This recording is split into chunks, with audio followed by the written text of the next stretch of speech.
grandmas. Today I have a really wonderful, easy Valentine's project for you to do with your grandkids.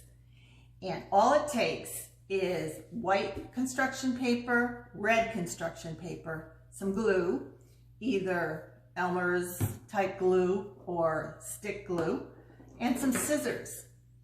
The thing I love about this project is that it's age adaptable for any capabilities that your grandchildren might have, from your youngest grandchild to your oldest grandchild.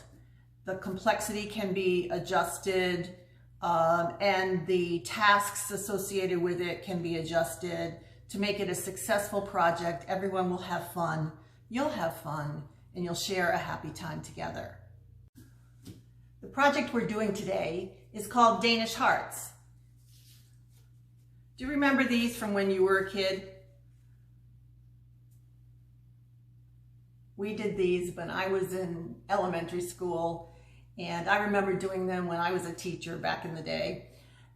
And these are simple ones, and I have a pattern for you that you can use to download and use as your template. But on the internet, you can find patterns with all levels of complexity so that you can use them even with older children. We're going to make these today with just our red paper and our white paper, but think about the ways that you could adapt this. You could use cloth and make these into a pillow. You could use felt and weave the felt to make these Danish hearts. You can even make baskets from these hearts. But today we're going to keep it simple. We're just going to make the simple basic heart, and you can then think about how you can adapt this project to the needs and abilities of your own grandchildren. The template that I have for you has two designs on it. One of them is with 4 weaving portions that are equal in size, and the other has a larger one, a wider one, a thinner one, a wider one, a thinner one, a wider one. And when you weave them, you'll get a different design. So today we're going to use the simplest one, which is this one with all the same size weaving portions to them. All you need to do is to cut that out, to transfer it to your paper, and then to cut out the patterns. When you do, you'll have a piece that looks like this in one color and the same piece in another color. Then all that you need to do is to take and line up the sides. So this gives you the idea of a heart shape that you're going to have when you're done. And then you just start with one of the legs and pushing it all the way to the top. Go through the first leg and then lift, push it all the way in, adjust to fit, and then move on to the next one. So with the next one, I like to actually then switch to the opposite direction and go and weave that one in and out and in and out. The next piece going this way is white on top. So I need to have this white piece go under the red piece.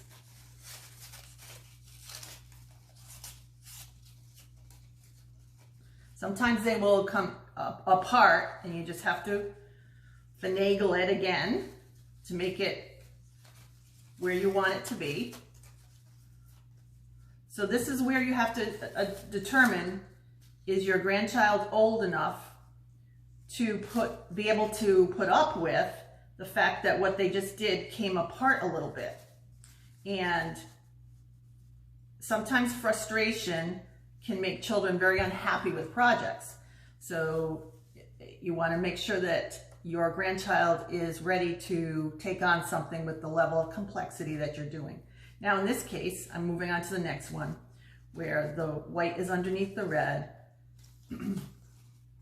Now I need the next white to come on top, then to go under, and then to come on top. And then the final piece, white on top, and go under the red, top and under.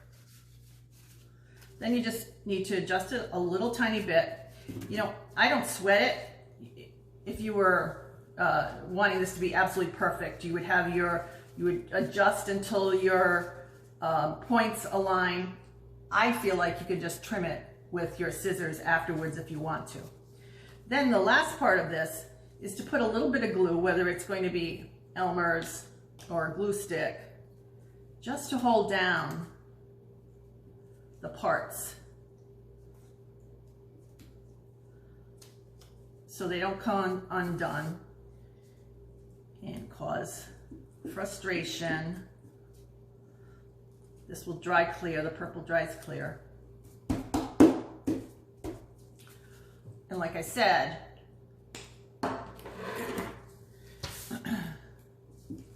trim a little bit just to make sure that it looks pretty. Now, if you want to embellish, I have cut out just some freehand hearts of different sizes. There's white ones and red ones, and you can put them on to decorate however you want.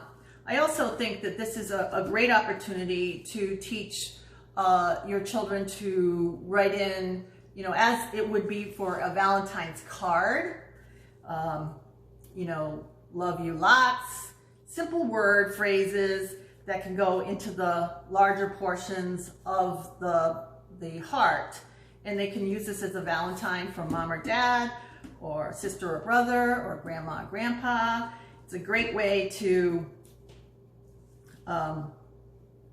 have children be thinking about being thoughtful on the Valentine's holiday. So in this case, I'm just gonna stick a white heart up here. And there we have it. A simple Danish heart for the Valentine holiday.